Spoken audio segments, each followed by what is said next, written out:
This is not a partisan point. For instance, I'll concede that almost anything bad that is said about the Democrats now is probably true. Biden appears unfit for office.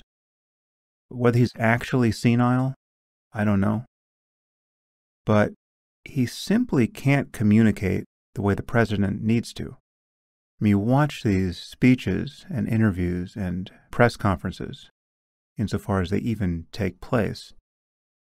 Every sentence is a death-defying feat. It's like watching your mom do parkour. You're just waiting for the worst thing that has ever happened every fucking second. And he is totally unfit to run again in 2024. And Kamala Harris is probably worse. Though she might be fine neurologically, she still manages to speak in word salad in an apparent effort to talk down to people. Have you seen these snippets of her circulating? Many of the things she says are completely mystifying. It's like someone trained an AI on woke Twitter and had it talk to itself for the equivalent of 1,000 years, and it went properly insane.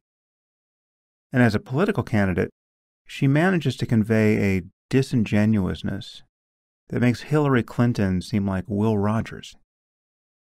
This administration is doomed, right? And has been doomed almost since the very beginning.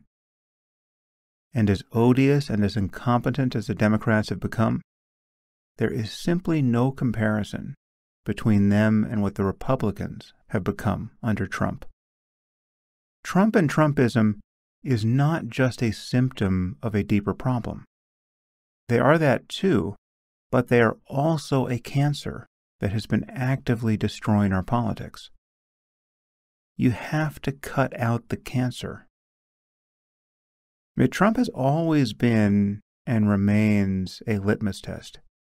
The real Trump derangement syndrome is to not see how abnormal he is as a person, and to not see or to not care how abnormal it is that such a person could have ever become the President of the United States. Making Trump president was like making Alex Jones the lead anchor on the nightly news.